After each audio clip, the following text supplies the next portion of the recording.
되셨습니까? 여러분들 조금 생기가 돌아온 것 같네요. 빈자리가 훨씬 많아졌네. 쉽지 않은 강의가 맞는 것 같습니다. 중도 포기하신 분들이 많네요. 이어서 계속 보도록 하겠습니다. 교황님은 이렇게 말씀하십니다. 예수님께서는 율법 전체의 종합이 사랑이라고 가르치셨습니다. 사랑은 인간이 하느님과 이웃과 맺는 인격적인 관계의 참된 본질입니다.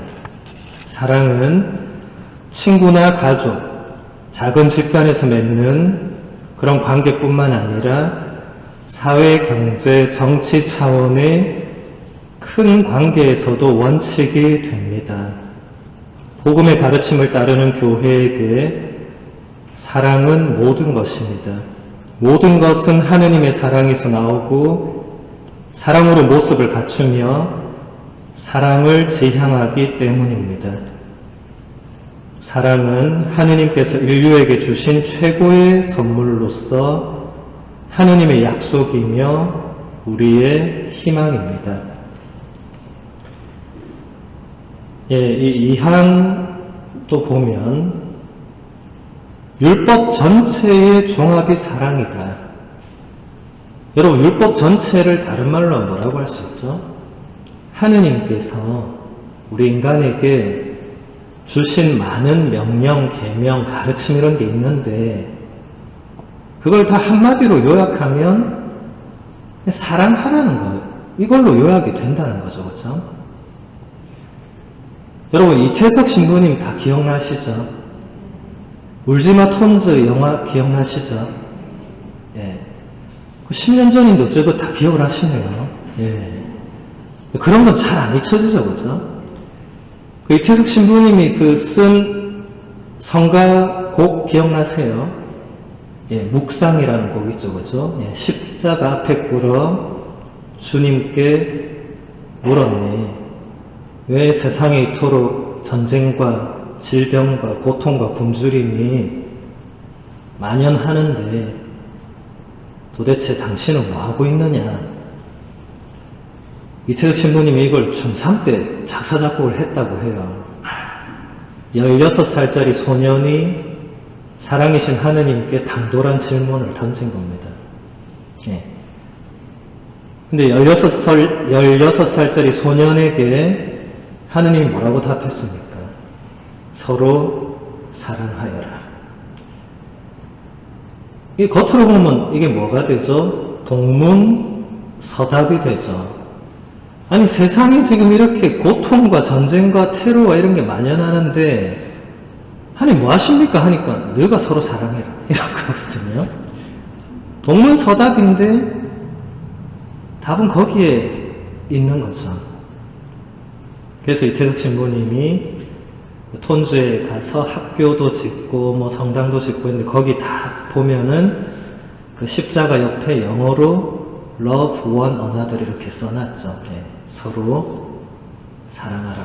본인이 그 기도 안에서 얻은 답이 그거기 때문에 결국 여기서 교황님도 결국 사랑이 모든 것이 된다.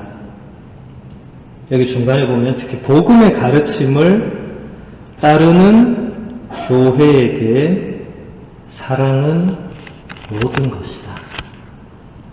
그러니까 여러분들이 우리가 교회를 떠나서는 살 수가 없죠. 신자기 때문에.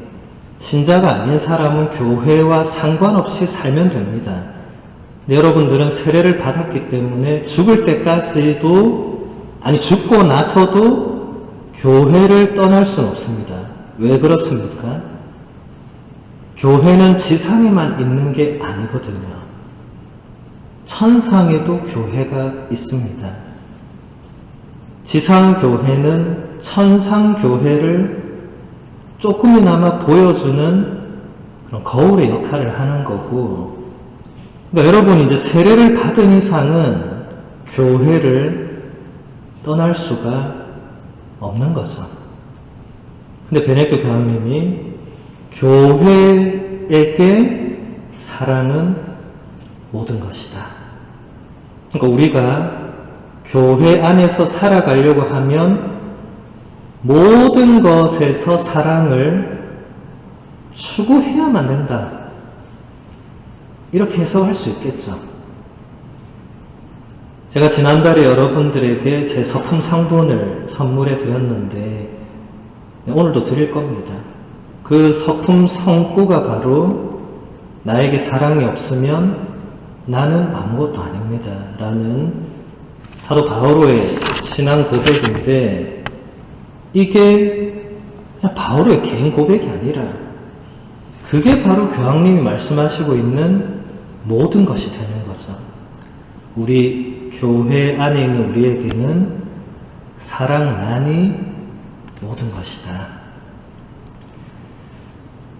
사망을 보면 교황님이 이런 말씀을 하십니다. 오직 진리 안에서만 사랑은 밝게 드러나고 올바르게 실천될 수 있습니다. 진리는 사랑에 의미와 가치를 부여하는 빛입니다. 진리가 없다면 사랑은 감상으로 변해버립니다. 아무렇게나 채워지는 빈 껍질이 되고 마는 것입니다. 사랑은 우발적이고 주관적인 감정이나 의견에 사로잡히고 사랑이라는 말은 본래의 뜻과 정반대의 의미를 지니게 될 정도로 뒤틀리고 잘못 쓰이게 됩니다. 이게 제가 아까 강의 초반에 말씀드린 거랑 똑같은 거죠. 예. 사랑에 진리가 없으면 그건 사랑이 아닐 수가 있다. 그걸 교황님이 조금 더 세분화해서 설명을 한 거죠. 진리가 없으면 사랑은 그냥 감상적인 것으로 내 주관적인 감정으로 그렇게 갈 수 있는데 나는 그걸 사랑이라고 생각한다고 해도 그게 진짜 사랑은 아니다 라는 것입니다. 사항을 보면 진리는 말씀이기에 대화를 생겨나게 하고 거기서 소통과 친교를 이룹니다. 진리가 없다면 사랑은 관계가 결여된 좁은 영역에 갇혀 버립니다. 여기서 교황님이 또 중요한 것을 우리에게 가르쳐 주시는데, 자, 진리가 무엇이냐? 다시 아까 그 질문으로 가면 여기서 교황님은 답변을 또 간단하게 하세요. 진리는 말씀이다. 자, 누구의 말씀이겠습니까? 하느님의 말씀이다. 옆에다가 이렇게 그리스어로 써놨어요. 로고스라고. 네. 그리스어로 로고스가 말입니다. 말. 자, 여러분 요한복음 1장 1절의 말씀이 어떻게 되죠? 한처음에 말씀이 계셨다. 그럼 어떻게 되죠? 말씀은 하느님과 함께 계셨는데 말씀이 바로 하느님이셨다. 그 말씀이라고 번역된 그리스어 단어가 로고스입니다. 그래서 가등 중창단이 로고스 창가라는 이 아름다운 노래도 만들었죠. 말씀이 사람이 되시어 하는 노래 있습니다. 그러니까 지금 베네딕토 교황님은 진리는 바로 하느님의 말씀이다. 근데 요한복음서 1장에서 말씀은 한참에 말씀이 계셨다 할 때 그 말씀은 누구를 지칭한 겁니까? 예, 바로 예수 그리스도를 지칭하는 거죠. 물론 그때는 예수님은 지상에 태어나기도 훨씬 전이죠. 여러분, 지상에 태어난 예수님과 태어나기 이전에 창조 이전부터 영원에서부터 성부 하느님과 함께 계셨던 그 말씀이 바로 예수님이시라는 게 우리 신앙의 핵심적인 진리가 됩니다. 여러분, 예수님은 세상에 태어나면서부터 예수님으로 존재하는 게 아니고 이미 창조 이전부터, 그 요한복음서 1장이 그걸 말하는 거죠.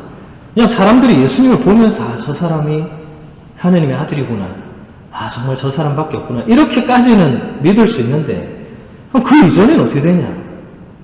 모르죠. 그런데 요한복음서 저자가 저분은 지금 보이는 이 상태로만 하느님의 아들이 아니고, 한처음부터, 여기서 한처음이라고 하면 아무것도 없던 그 처음 이전부터도 저분은 계셨다. 하느님과 함께 계셨다. 이게 예수님이 하느님과 본질이 같다고 말하는 겁니다. 여러분, 예수님이 그냥 지상에 왔다 가면서 메시아가 되고 이런 차원이 아니고, 예수님은 창조 이전부터 계셨고, 창조 이후는 뭐 당연히 계셨고, 2000년 전에 지상에 오셨을 때도 계셨고, 지금도 계시고, 앞으로도 영원히 계시겠죠. 그래서 여러분, 요한묵시록 보면 예수님이 뭐라고 하죠? 나는 알파요 오메가다. 이런 표현을 자꾸 쓰죠. 알파는 여러분 그리스 알파벳의 첫 번째 글자고, 오메가는 그리스 알파벳의 마지막 글자입니다. 그럼 이게 무슨 말이죠? 예수님 그분이야말로 처음이고 끝이다. 그분이 유일하게 시작이고 마침이다. 그래서 여러분, 우리가 전례력의 시작을 대림 일주일부터 하는 게, 예수님 탄생을 준비하는 게 이게 시작이고, 그리고 전례력 마지막으로 그리스도 왕 대축을 지내는 게 예수님이 우리 모두의 왕으로 오시는, 그게 우리에게는 진정한 마지막이 되는 거죠. 여러분, 전례력이나 전례 이런 게 그냥 하는 거 아닙니다. 이게 그 안에 다 엄청난 의미들을 담고 있습니다. 우리가 지금 벌써 이제 대림 2주일로, 오늘 저녁 미사부터 대림 2주일로 되는데, 대림이 4주밖에 안 돼요. 여러분, 4주가 긴 시간입니까? 짧은 시간입니까? 제 경험상 눈 깜짝하면 4주가 가더라고요. 네. 여러분, 올 한 해가 길게 갔습니까? 짧게 갔습니까? 지금 저는 1월이, 엊그제가 1월 같은데 지금 12월입니다. 물론 코로나 때문에 더 그런 것도 있지만 시간은 이렇게 빨리 흘러갑니다.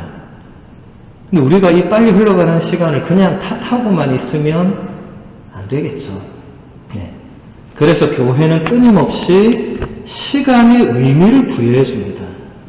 여러분, 이 제대 앞에 대림환이 놓여있다는 자체만으로, 아, 지금 우리가 막 살아서는 안 되는구나. 아, 지금 내가 뭘 준비를 해야 되는구나. 이걸 끊임없이 메시지를 주는 거죠. 촛불을 그냥 때가 되면 하나 켜고 이런 게 아닙니다. 초를 우리가 내가 내 마음으로, 내 삶으로 초를 켤 수 있어야지, 이거 그냥 복사가 초 딱 켜놓고 그냥, 이게 무슨 의미가 있는 거예요? 그렇죠? 대림 시기를 내가 정말 아기 예수님을 맞이할 내 마음의 초를 켤 준비를 해야 되는 거죠.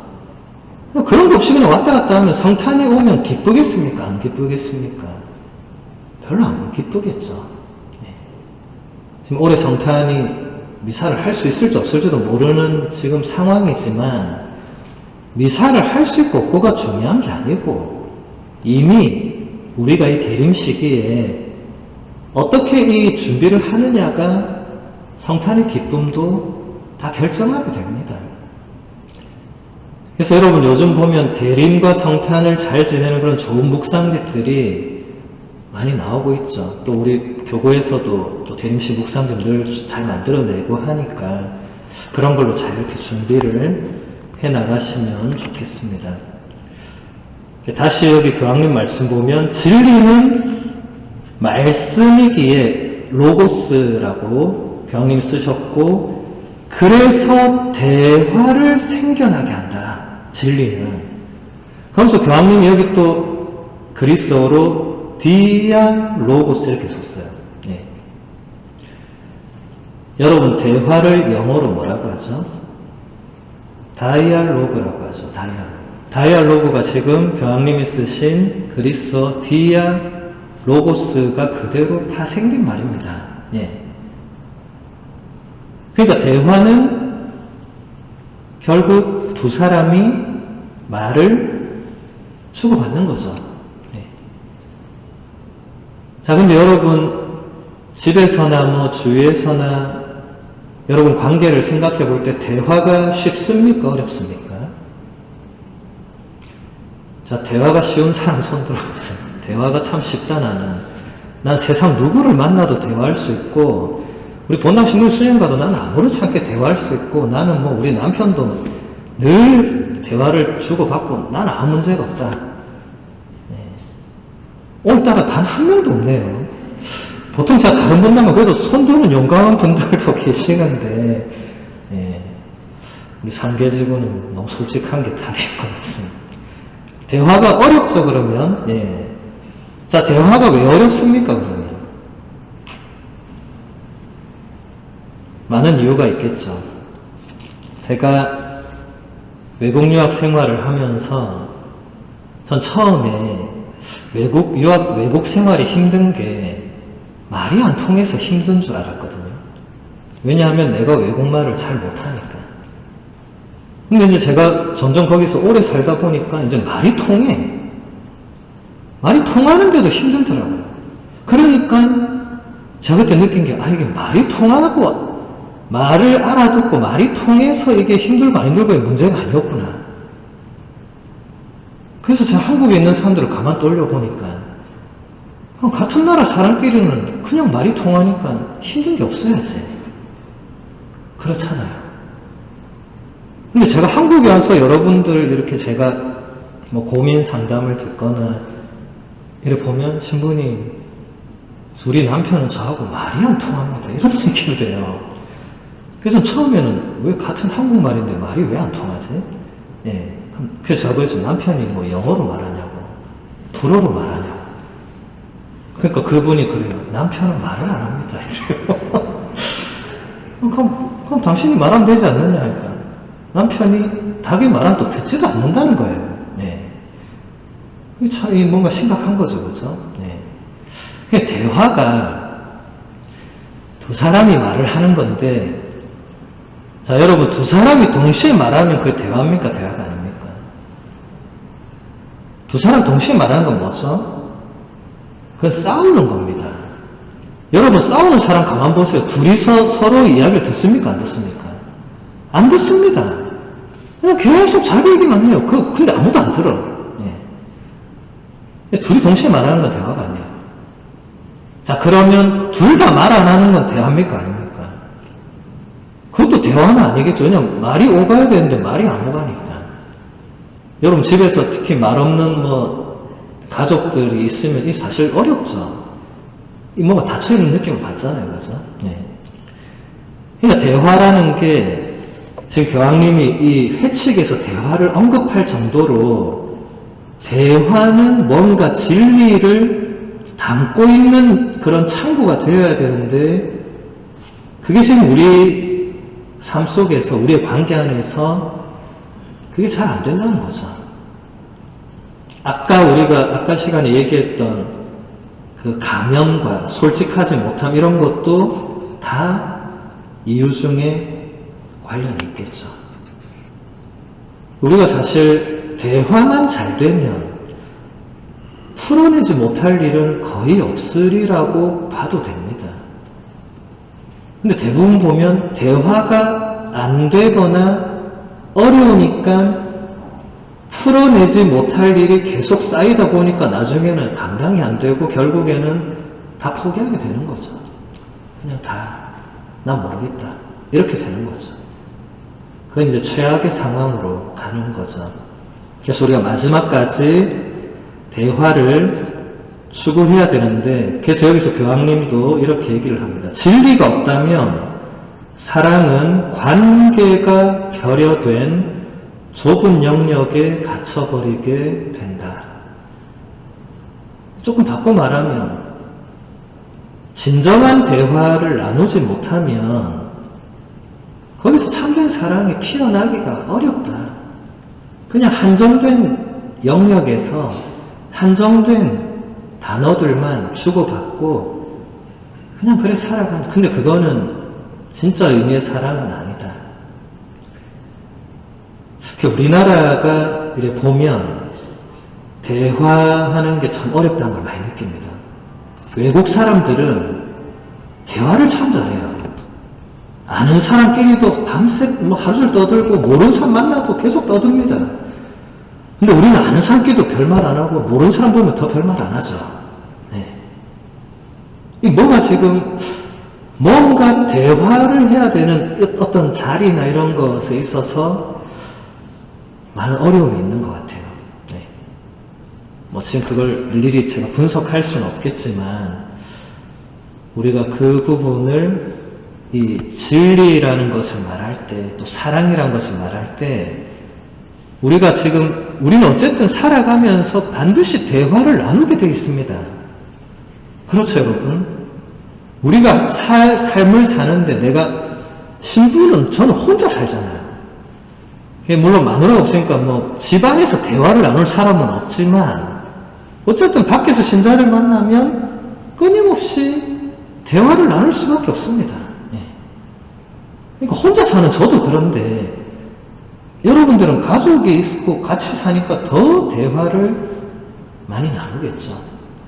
그러니까 그 대화 안에 진리의 요소들이 있느냐, 정말 그 대화 안에 사랑이 있느냐, 이게 중요한 기준이 되겠죠.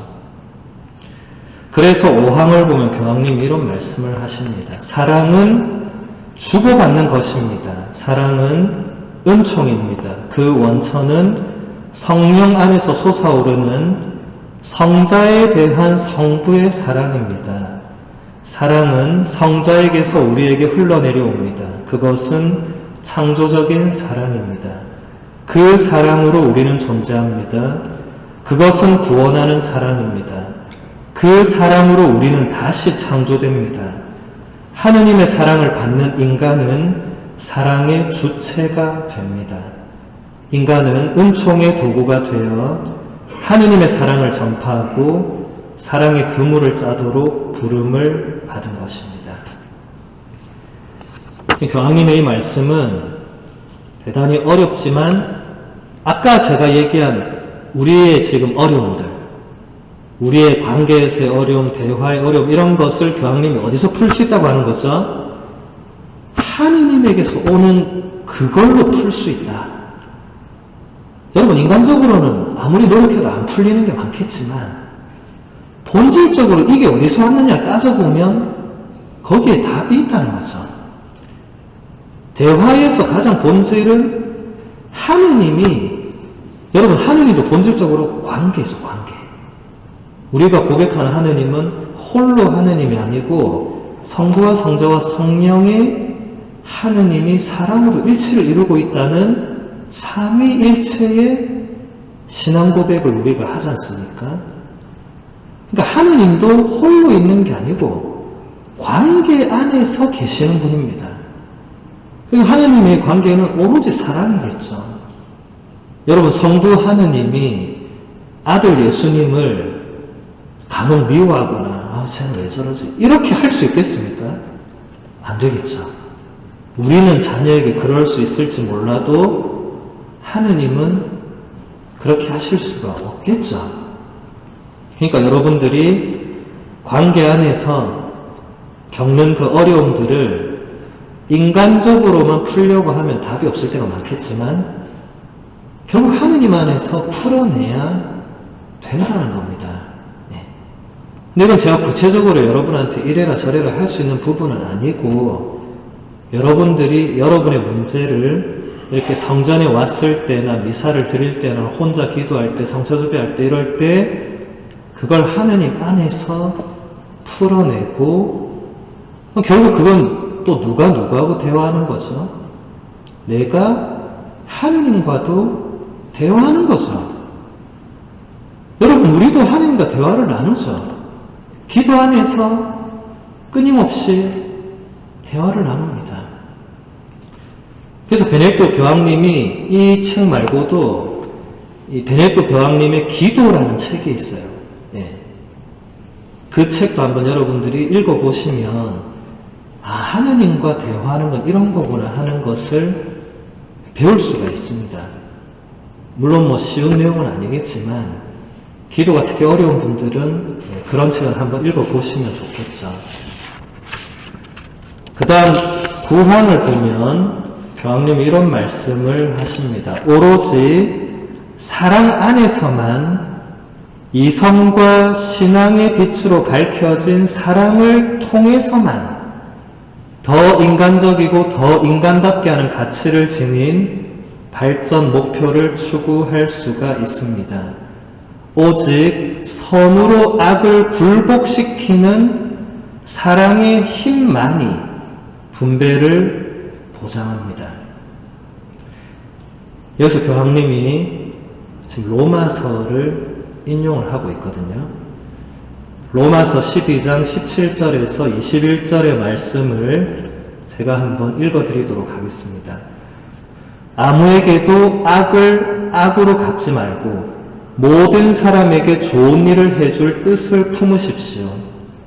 여러분 쪽에서 할 수 있는 대로 모든 사람과 평화로이 지내십시오. 사랑하는 여러분, 스스로 복수할 생각을 하지 말고 하느님의 진노에 맡기십시오. 성경에서도 복수는 내가 할 일, 내가 보복하리라 하고 주님께서 말씀하십니다. 오히려 그대의 원수가 줄이거든 먹을 것을 주고 목말라 하거든 마실 것을 주십시오. 그렇게 하는 것은 그대가 숯불을 그의 머리에 놓는 셈입니다. 악에 굴복당하지 말고 선으로 악을 굴복시키십시오. 이 마지막 문장을 교황님이 그대로 가지고 와서 오직 선으로 악을 굴복시키는 사랑의 힘만이 분배를 보장한다. 그러니까 이 악을 악으로 갚지 않는 이것이 이제 모든 우리가 추구해야 되는 이런 사랑의 하나의 중요한 척도가 된다.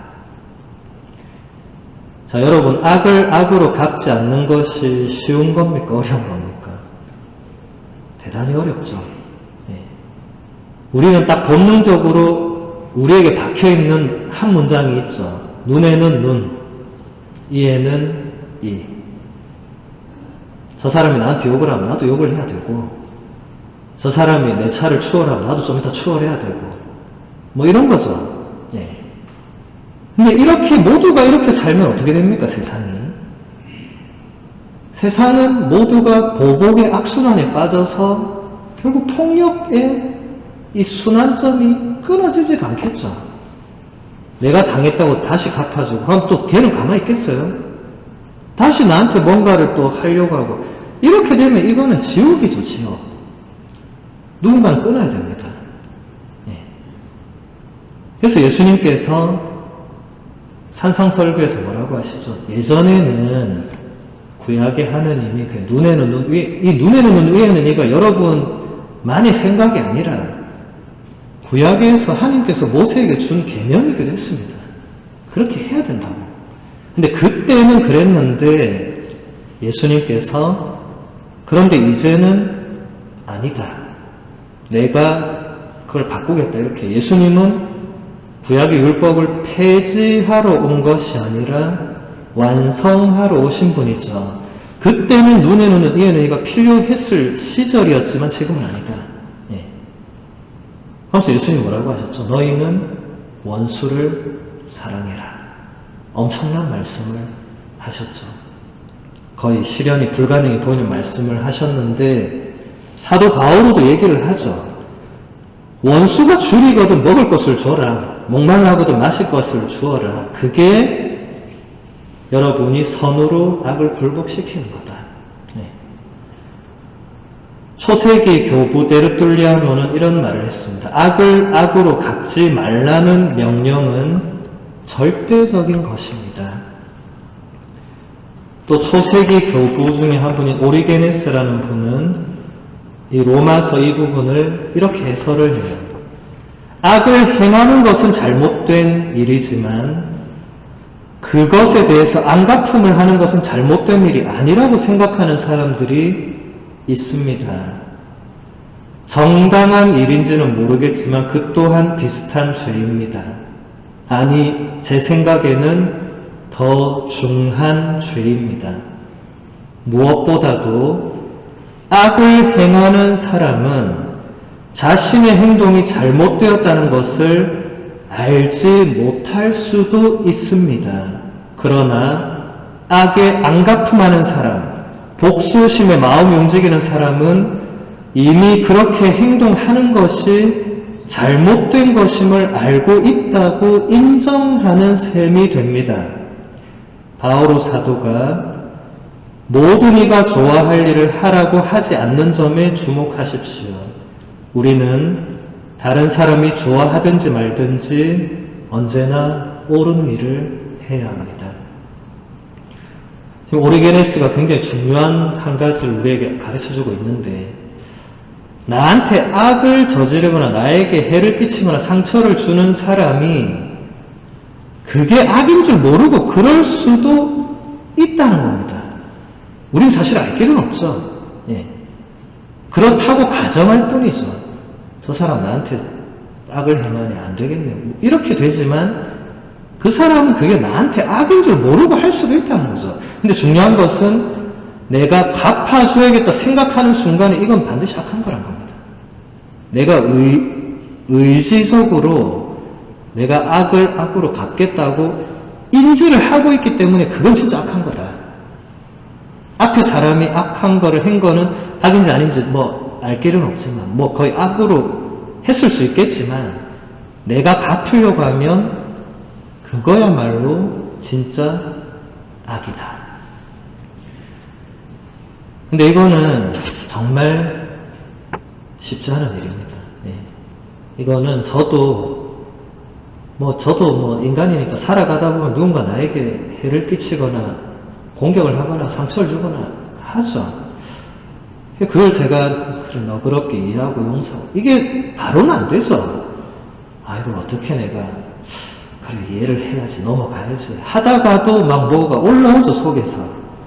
그래도 내가 조금은 저 사람에게 뭘 해줘야 되겠는데 이런 생각이 저도 듭니다. 네.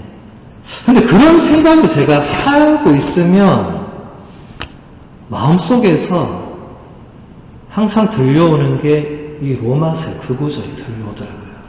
네. 악을 악으로 갚지 마라. 그럼 딱 처음 드는 순간 느낌은 억울합니다. 아니 하느님, 내가 지금 악을 당했는데 내가 갚아야 속이 시원할 건데 악을 악으로 갚지 말라고 하면 그럼 나는 맨날 이래 살아야 되나? 근데 아까 사도 바로 뭐라고 했습니까? 하느님이 이렇게 말씀하시네요. 복수는 내가 하는 거다. 네가 하는 게 아니다. 네. 이럴 때 우리가 참 신자가 아니었으면 참 좋으련만 우리는 하느님을 믿고 따르는 사람이니까. 그래서 저는 제 마음속에서 올라오는 대로 한 적은 없어요. 결국 하느님 뜻대로 하려고 애썼습니다. 그렇게 하니까 적어도 폭력이 반복되는 악순환은 일어나지 않았습니다. 예. 그게 완전히 저한테 오는 어떤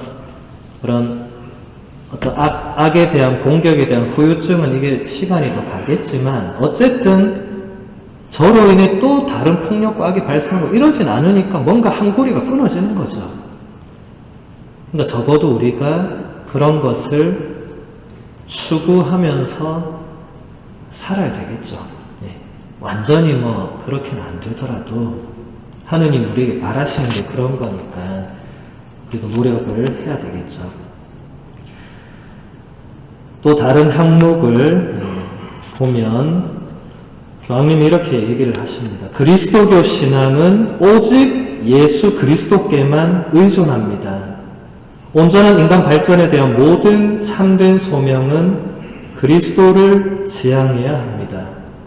복음은 발전의 근본입니다.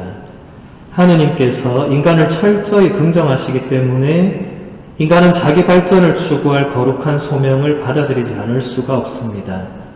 하느님께서 가려지시면 자연의 질서와 목적과 선을 인식할 수 있는 우리의 능력은 감소하기 시작합니다. 여러분들 다 그리스도교 신앙을 가지고 이 자리에 앉아있는 사람들이니까 교황님의 말씀대로 오직 예수 그리스도에게만 의존해야 됩니다. 그리고 오직 예수 그리스도께만 의존하면 다 됩니다. 근데 이게 쉽지가 않아서 문제지. 그게 잘 되면 여러분이 이 자리에 왜 앉아있겠어요? 지금 집에 가서 예수 그리스도께 의존할 다른 많은 삶의 그 양식들이 있을 건데 잘 안 되니까 또 이렇게 강의도 들어보고 또 책도 읽어보고 또 씨름도 해보고 하는 거죠. 근데 여기서 중요한 것은 어떤 기준, 어떤 목표를 세우고 그렇게 가는 사람하고 그냥 왔다 갔다 하는 사람하고는 이 천지 차이가 나는 거죠. 매일 미사를 올 수 있습니다. 아주 훌륭한 습관인데 이게 반대로 보면 또 그냥 습관처럼 매일 올 수도 있습니다. 근데 그건 좋은 건 아니에요. 뭔가 목표와 지향과 기준이 있어야 돼요. 예. 그냥 오늘 할 일 없으니까 미사를 가자. 이게 말도 안 되는 소리죠. 예. 그거는 미사를 제대로 여러분들이 드리는 게 아니죠. 미사를 왜 가는지 생각을 해야 되죠. 할 일이 없어서 오는 게 미사가 되면 안 되죠. 미사는 그런 시간도 아니죠. 네. 그러니까 여러분이 살아가면서 지금 교황님이 말씀하시는 이런 것이 어떤 기준이 돼야 됩니다. 내가 지금 미사를 가려고 하는 게 정말 내가 나의 모든 그 삶을 내 존재를 온전히 예수 그리스도께 의탁하기 위해서 의존하기 위해서 가는 것이냐 아니면 그냥 가는 것이냐 이거 완전 다른 거죠. 한 번은 여러분들이 생각을 해보시면 좋을 것입니다. 한 부분만 더 이렇게 보면 인간이 경험할 수 있는 가장 처절한 가난의 하나는 외로움입니다. 물질적인 가난을 포함해서 모든 종류의 가난을 면밀하게 살펴보면 그것은 모두 다 외로움에서 사랑받지 못하거나 사랑하는 것을 어려워하는 데서 생기는 것임을 알 수가 있습니다. 가난은 흔히 하느님의 사랑을 거부하는 데서 생겨나거나 인간의 본질적이고 비극적인 자기 폐쇄성에서 곧 자기 자신만으로 충분하다고 생각하거나 자기 자신을 단지 무의미하고 덧없는 실제, 우연한 세상 안에 있는 한 이방인으로 생각하는 데서 생겨납니다. 베네딕토 교황님의 글들을 보면 이분은 본질을 꿰뚫고 있는 분입니다. 근데 표현이 좀 어려워요. 왜냐면 평생 공부만 한 분이다 보니까 일상 언어를 쓸 줄을 몰라. 이분은 아마 일상 언어가 뭔지도 모를 거예요. 뭐 TV도 안 보고 뭐 책만 보는 분이니까. 여러분 두 교황이란 영화 보셨어요? 그 안 보신 분들 꼭 보시고 그 영화 보신 분들 보면 프란치스코 교황님과 베네딕토 교황님 대화가 보면 어떻습니까? 뭔가 좀 웃기죠. 프란치스코 교황님은 계속 이 세상에 뭔가 얘기하는데 뭔가 베네딕토 교황님은 완전 무슨 달나라 얘기하듯이 뭐 그렇게 얘기하죠. 약간 과장된 면이 있기는 하지만 근데 사실 그 두 분이 동떨어진 얘기를 한 건 아닙니다. 두 분이 같은 뭔가를 두고 서로 다른 견해를 좁혀가는 과정을 재밌고 아름답게 그린 영화고 그 실제로 또 실화를 바탕으로 한 영화이기 때문에 여러분들이 한 번은 꼭 볼만한 영화인데 어쨌든 베네딕토 교황님은 이 본질적인 것을 보는 분이거든요. 그래서 여기 첫 문장이 인간이 경험할 수 있는 가장 처절한 가난의 하나가 외로움이다.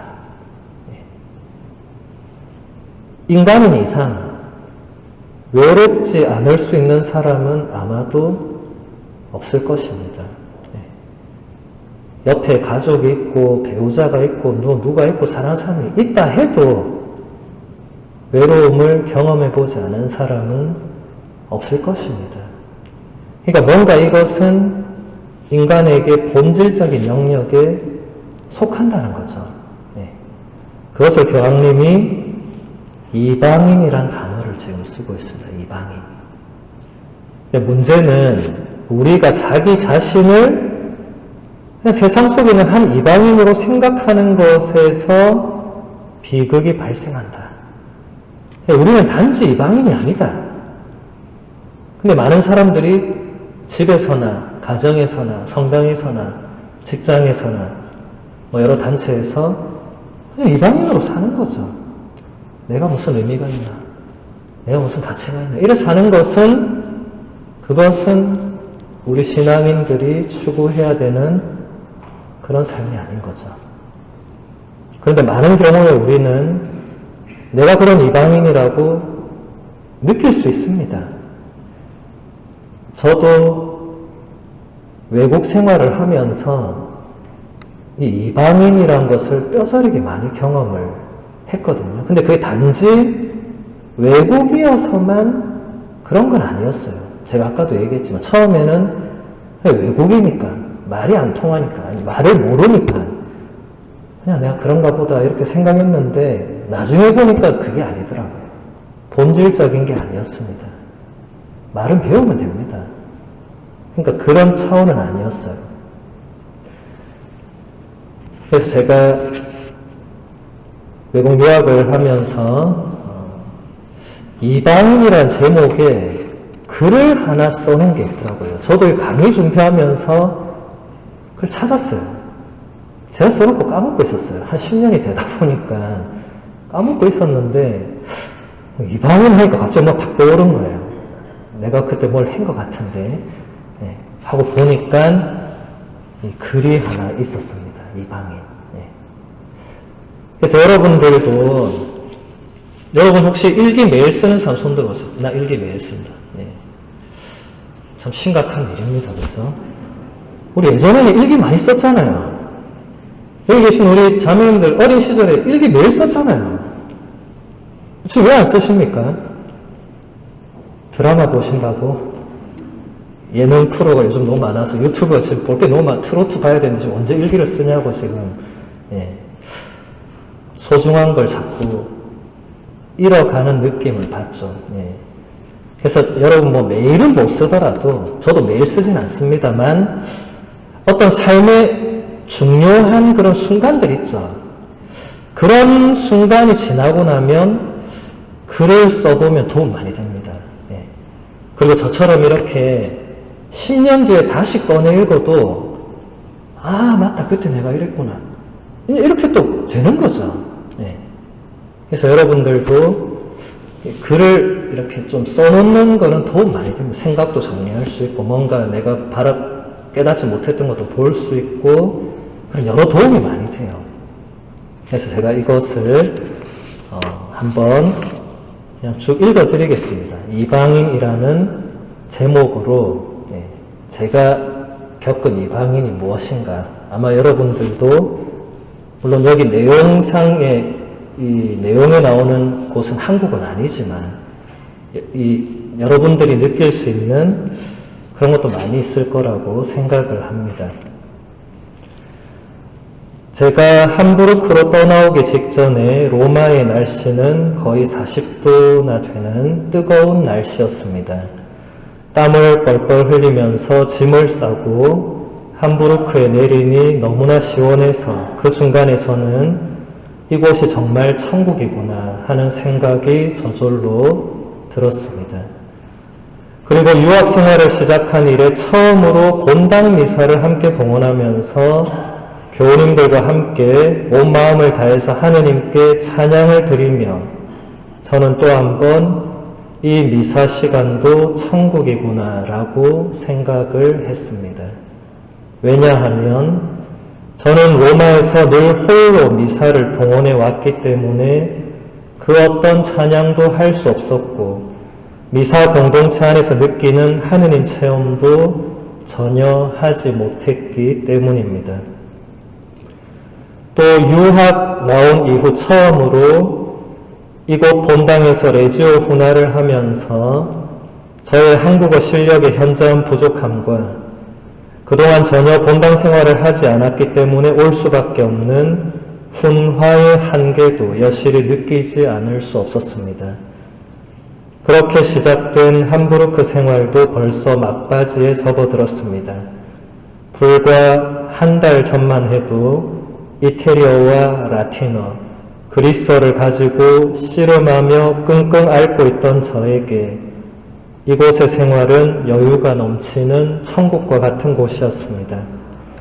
참으로 오랜만에 느껴보는 사제를 향한 교우님들의 사랑과 기도는 그동안 잊고 있었던 저의 사제로서의 정체성을 느끼게 해주었고, 미사와 기도와 찬양을 온 마음 다해 드리던 교우님들의 눈빛 하나하나는 언제나 감동이었습니다. 그러면서도 제 마음 한구석에서 항상 느껴지던 한 가지는 여기서도 제가 늘 이방인이라는 것이었습니다. 어떻게 보면 사제의 삶은 항상 이방인의 삶입니다. 머리 둘 곳조차 없으셨던 스승 예수님처럼 사제들도 언제나 이곳 저곳을 옮겨 다녀야 하고 그러다 보면 이방인으로 살 수밖에 없는 것입니다. 사제는 어디를 가든지 신자들의 사랑을 받습니다. 그 사랑으로 사제가 살아간다고 해도 과언이 아닐 것입니다. 그러나 이방인이라는 느낌은 신자들의 사랑으로 다 채워지지 않습니다. 왜냐하면 결국에는 떠날 수밖에 없는 소임이 예정되어 있기 때문입니다. 맡겨진 신자들에게 사랑을 주고 그 공동체에 조금 발을 담그려고 하면 사제는 다른 소임지로 떠나야 합니다. 이것은 물론 한국 교회의 특별한 모습이기는 하지만 또 한편으로는 사제라는 존재의 삶의 본 모습을 잘 보여주고 있습니다. 저는 본당 신부도 아니고 유학 중인 손님 신부로 이곳 공동체에 한 달을 머물렀습니다.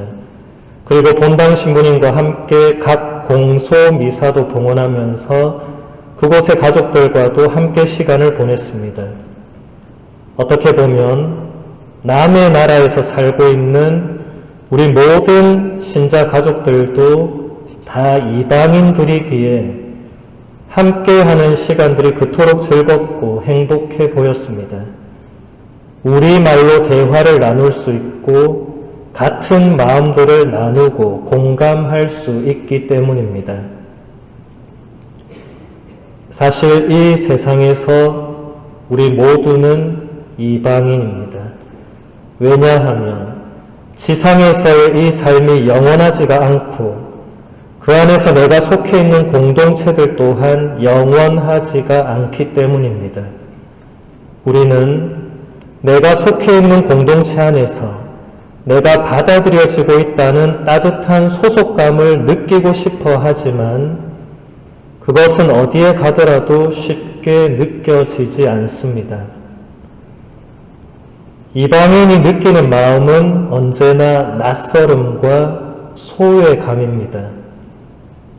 타지 생활을 오래 하신 분들은 이미 이 두 단어를 온몸으로 삶으로 체험하셨을 것입니다. 어디를 가도 낯설고 어느 공동체를 들어가더라도 소외감을 느낍니다. 아무도 나를 가족처럼 따뜻이 맞아들여주지 않습니다. 그들에게 내가 이방인이기 때문입니다. 탄생부터 죽음까지 철저한 이방인이셨던 예수님의 삶도 그러했습니다. 그분은 태어날 때부터 아무 집에서도 받아주지 않았습니다. 겉으로는 빈방이 없다는 이유였지만 실제로는 어느 누구도 해산을 눈앞에 둔 가난한 부부를 자기 집에 맞아들이고 싶지 않았기 때문이었습니다. 그래서 예수님은 사람이 사는 곳이 아닌 짐승들이 사는 곳에서 태어나야만 하셨고 가축들의 밥통 위에 뉘어서 지상에서의 삶을 시작해야만 했습니다. 그뿐만 아니라 공생활 기간 중에도 예수님이 찾아가신 마을 대부분은 예수님을 환대하지 않았고 심지어 몇몇 고을들은 자기들의 고장을 떠나달라고 청하면서 예수님을 쫓아냈습니다. 하느님의 아드님께서 그들의 마을과 가정을 찾아왔지만 전혀 받아들이지 않았던 것입니다. 그리고 예수님께서 돌아가시기 전에 사람들이 예수님께 외친 마지막 함성은 저 사람을 십자가에 못 박으시오 라는 것이었습니다. 그 어느 누구도 저분은 나를 구원해 주셨습니다. 저분은 아무런 죄가 없습니다 하고 외치지 않았습니다. 예수님께서 그들에게 도움을 주고 그들의 상처와 질병을 치유해 주고 그들의 허기진 배를 빵으로 채워줄 때는 열렬하게 따르던 사람들이 오히려 예수님을 십자가에 못 박으라고 고함을 질렀습니다. 결국 우리의 스승 예수님도 삶의 시작부터 끝까지 철저한 이방인이었던 것입니다. 심지어 부활하신 뒤에도 예수님은 모든 제자들에게 온전히 받아들여지지 않았습니다. 누군가는 의심했고 누군가는 그냥 집으로 돌아갔으며 누군가는 부활하신 예수님을 직접 보았으면서도 다시 예수님 이전의 생활을 하려고 했습니다. 이처럼 예수님의 삶은 처음부터 끝까지 우리도 이방인으로 살 수밖에 없다는 것을 잘 보여주고 있습니다. 그렇기 때문에 우리는 지금 내가 속해 있는 공동체에서 이방인이라는 것을 느낄 때 절망과 소외감으로 괴로워할 것이 아니라 오히려 예수님도 그렇게 사셨음을 기억하면서 힘을 내야 할 것입니다.